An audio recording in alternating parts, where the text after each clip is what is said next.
Hey, leave a comment on this video with a poem that you enjoy, with a monologue that you like, a monologue or a speech from a movie, comic book, a play, a book, anything that you would invite me to recite and learn, and I'll perform it for you. Today's going to be The Raven by Edgar Allan Poe.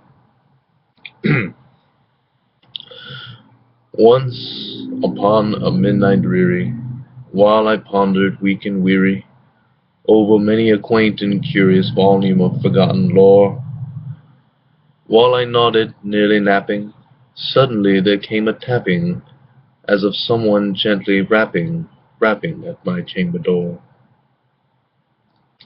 "'Tis some visitor," I muttered, tapping at my chamber door. Only this, and nothing more.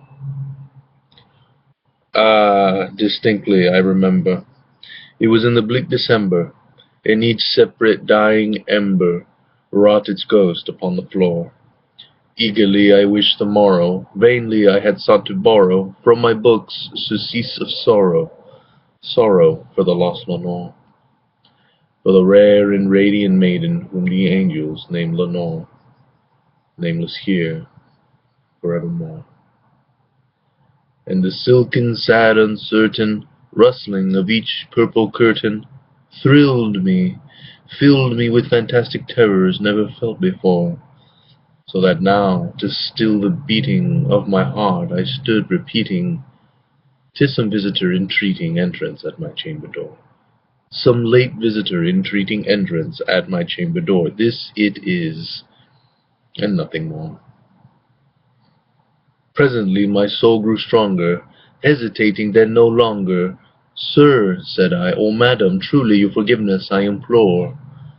But the fact is, I was napping, and so gently you came rapping, and so faintly you came tapping, tapping at my chamber door, that I scarce was sure I heard you. Here I opened wide the door. Darkness there, and nothing more." Deep into that darkness peering, long I stood there, wondering, fearing, doubting, dreaming dreams no mortal ever dared to dream before.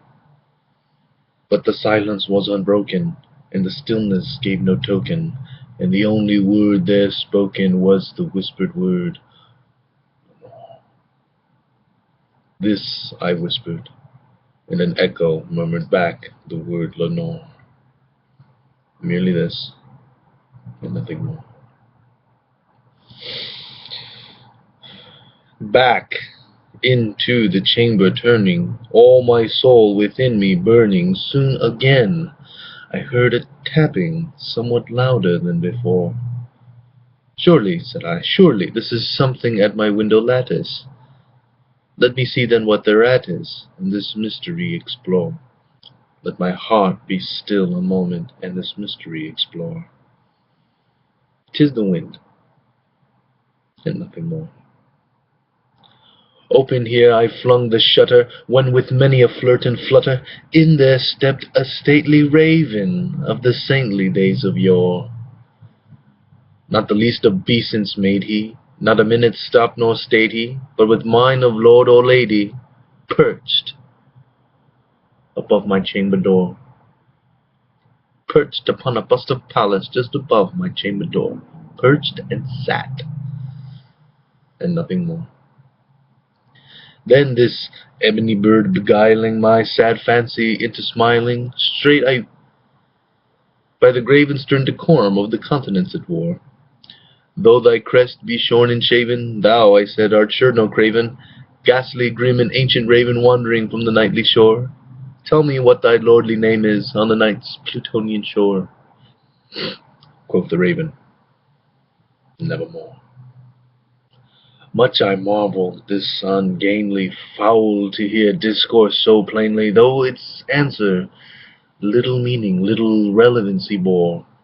For we cannot help agreeing that no living human being ever yet was blessed with seeing bird above his chamber door, bird or beast upon sculptured bust above his chamber door, with such name as Nevermore. But the raven, sitting lonely on the placid bust, spoke only that one word, as if his soul in that one word he did outpour. Nothing farther than he uttered, not a feather than he fluttered, till I scarcely more than muttered, "Other friends have flown before. On the morrow he will leave me, as my hopes have flown before." And then the bird said nevermore, startled at the silence broken by replies so aptly spoken.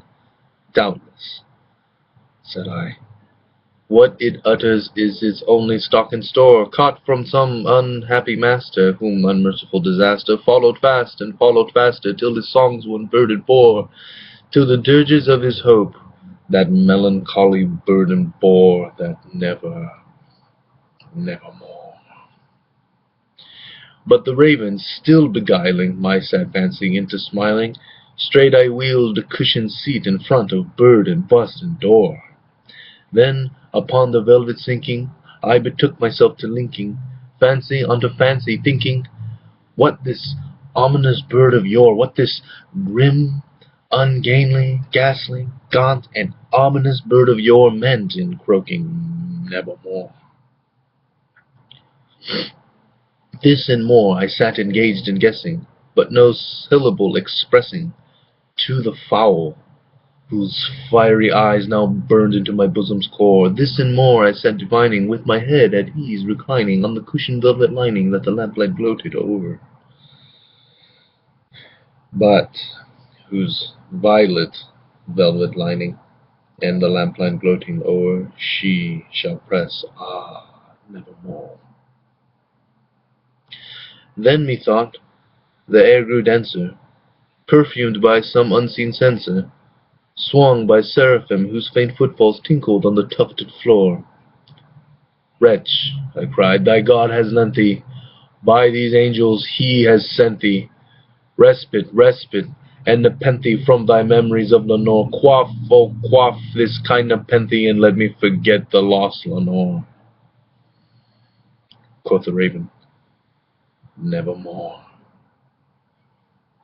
"Prophet," said I, "thing of evil, prophet still if bird or devil, whether tempter sent, or whether tempest tossed thee here ashore, desolate yet all undaunted, on the desert land enchanted, on this home by horror haunted, tell me truly, I implore, is there balm in Gilead? Tell me, I implore." Quoth the raven, "Nevermore."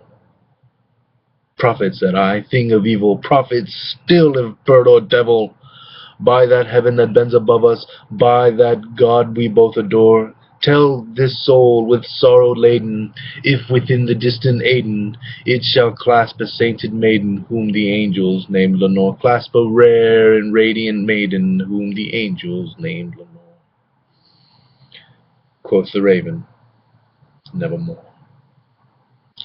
"Be that word our sign of parting, bird or fiend," I shrieked, upstarting, "get thee back into the tempest and the night's Plutonian shore. Leave no black plume as a token of that lie thy soul hath spoken. Leave my loneliness unbroken, quit the bust above my door. Take thy beak from out my heart, and take thy form from off my door." Quoth the raven, "Nevermore." And the raven, never flitting, still is sitting on the pallid bust of Pallas just above my chamber door, and his eyes have the seeming of a demon that is dreaming, and the lamplight o'er him streaming throws his shadow on the floor, and my soul from out that shadow that lies floating on the floor shall be lifted